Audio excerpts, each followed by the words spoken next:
बाकी जो exact report आई है आपके सामने उसमें बताया। इस बीच आज दिल्ली के सरकारी अस्पतालों में कोरोना गाइडलाइंस को लेकर बैठक होगी।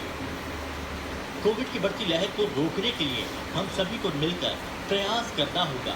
आपकी छोटी सी सतर्कता और सुरक्षा से न केवल आपकी बल्कि पूरे समाज की सुरक्षा सुनिश्चित होगी। ब्यूरो रिपोर्ट आज तक। अब जो खबर हम आपको बताने जा रहे हैं उसे बहुत ध्यान से देखिए, उसे बेहद गंभीरता से लीजिए।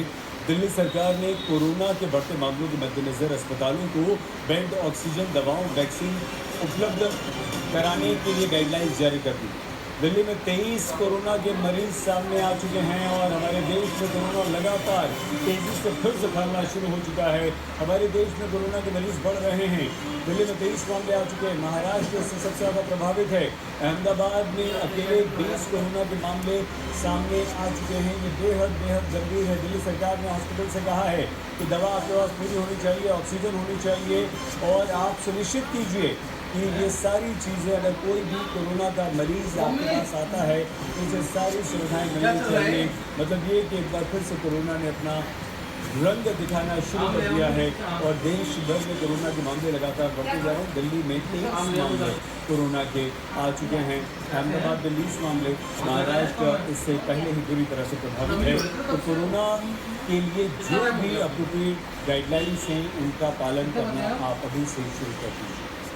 भारत में एक बार फिर से कोविड-19 के JN.1 वेरिएंट मामले में बढ़ोतरी देखने को मिल रही है और महाराष्ट्र, गुजरात, हरियाणा, यूपी जैसे राज्यों में भी अब ये जो केस हैं वो बढ़ने लगे। कोरोना के बढ़ते मामलों को देखते हुए सभी राज्यों की सरकार व्यवस्था में लग गई है।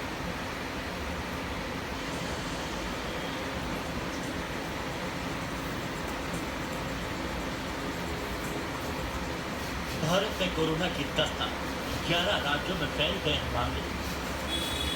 भारत में एक बार फिर से कोविड-19 के JN.1 वेरिएंट मामले में बढ़ोतरी देखने को मिल गई है। गाजियाबाद, अहमदाबाद और रांची जैसे भारत के कई बड़े शहरों में नए केस सामने आए हैं। आइए जानते हैं किन क्षेत्रों में क्या स्थिति है। गाजियाबाद में कोविड के नए मामले सामने आए। वहीं अहमदाबाद में नए मामले के बढ़ने से बीते 24 घंटे में एक्टिव मरीजों की संख्या में भी बढ़ोतरी देखने को मिली। रांची में भी कोरोना के JN.1 वायरस को लेकर प्रशासन ने अलर्ट जारी किया है। वहीं बात करें केरल और तमिलनाडु की, तो कोविड-19 के सबसे ज्यादा मामले बढ़ रहे हैं। केरल सरकार ने सभी जिलों में सख्त निगरानी और रैंडम कोविड टेस्टिंग शुरू कर दी है, जबकि तमिलनाडु सरकार ने भी सार्वजनिक स्थल पर मास्क पहनने को अनिवार्य किया। भारत के अन्य हिस्सों में भी कोविड के मामलों में हल्की बढ़ोतरी देखी जा रही है। मुंबई, दिल्ली और बेंगलुरु में टेस्टिंग की संख्या बढ़ा दी गई है। संक्रमण फैलने से बचने के लिए सभी राज्य सरकारें सतर्क हैं। हमारे सारे डॉक्टर से बनने से बात करेंगे, डॉक्टर की सारी टीमों से बात करेंगे। पहले किसी चीज़ के लिए जो सरकार तैयार करता है और किसी को पहली तरीके की जरूरत नहीं है, बिकॉज ये वजन में अभी जो भी दिखाया है वो नॉर्मल प्रोसीजर की तरह लगता है। शुरुआत करेंगे और बाकी जो एग्जैक्ट रिपोर्ट आई है आपके सामने उसमें लिखा है। इस बीच आज दिल्ली के सरकारी अस्पतालों में कोरोना गाइडलाइंस को लेकर बैठक होगी। कोविड की बढ़ती लहर को रोकने के लिए हम सभी को मिलकर प्रयास करना होगा। आपकी छोटी सी सतर्कता और सुरक्षा से न केवल आपकी बल्कि पूरे समाज की सुरक्षा सुनिश्चित होगी। ब्यूरो रिपोर्ट आज तक।